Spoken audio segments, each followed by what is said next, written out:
Hi, பார்த்ததுமே tempt ஆக்கிற இந்த recipe white kurma தானே நினைக்கிறீங்க? நிச்சயமாக இல்லைங்க. இது கும்பகோணம் தஞ்சாவூர் சைடில் பாப்புலராக இருக்கக்கூடிய கடப்பா ரெசிபி. இதை எப்படி பண்ணுறதுன்னு இப்போ பார்க்கலாமா? 1 கப் பாசிப்பருப்பு எடுத்து நல்லா வாஷ் பண்ணிவிட்டு 3 கப் தண்ணி சேர்த்துக்கோங்க.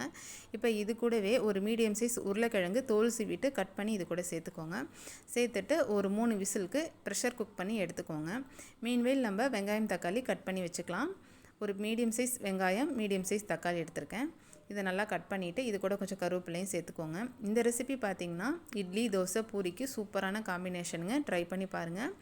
இப்போ நல்லா வெந்துருச்சு பாசிப்பருப்பு. இதை நல்லா மசிச்சு விட்டுக்கோங்க. உருளைக்கிழங்குலாம் நல்லா மசிச்சுக்கோங்க. இப்போ எண்ணெய் ஊற்றிக்கோங்க. தேவையான அளவுக்கு எண்ணெய் ஊற்றிட்டு இதில் கொஞ்சமாக சோம்பு, கிராம்பு, அப்புறம் பட்டை சேர்த்துக்கோங்க. பட்டை சேர்த்துட்டு இது நல்லா பொரிஞ்சதும் வெங்காயம் சேர்த்துக்கலாம். வெங்காயம் கண்ணாடி பதம் வந்தாலே போதும், ரொம்ப செவந்து வரணும்னு தேவையில்ல.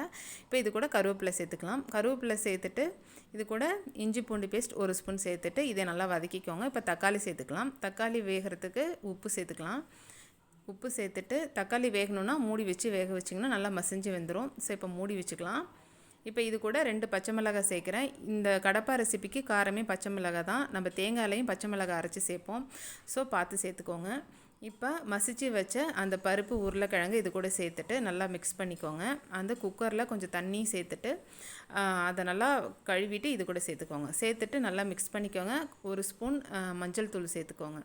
இப்போ தேங்காய் பேஸ்ட்டு ரெடி பண்ணிக்கலாம். தேங்காய், பச்சை மிளகாய், பொட்டுக்கடலை, சோம்பு இது எல்லாத்தையும் நல்லா அரைச்சி எடுத்துக்கோங்க பேஸ்ட்டாக. பருப்பு, உருளைக்கிழங்குலாம் சேர்த்ததும் நல்லா கொதிக்கணும். கொதிச்சதுக்கு பிறகு தேங்காய் பேஸ்ட்டு இது கூட சேர்த்துக்கோங்க. மிக்ஸி ஜாரையும் நல்லா கழுவிட்டு இது கூட சேர்த்துக்கோங்க. தண்ணி உங்களுக்கு தேவையான அளவுக்கு சேர்த்துக்கோங்க, உங்கள் திக்னஸ்க்கு தகுந்த மாதிரி சேர்த்துட்டு மூடி வச்சு நல்லா கொதிக்க வச்சுக்கோங்க.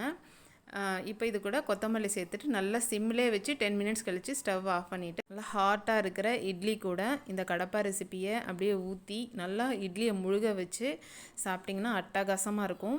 இதை உங்கள் வீட்டில் ட்ரை பண்ணி பாருங்கள். நான் சொன்ன இதே மெத்தடில் நீங்கள் ட்ரை பண்ணி பார்த்தீங்கன்னா சூப்பராக வரும். ட்ரை பண்ணி பார்த்துட்டு எப்படி வந்துச்சுன்னு சொல்லுங்கள். தேங்க்ஸ் ஃபார் வாட்சிங்.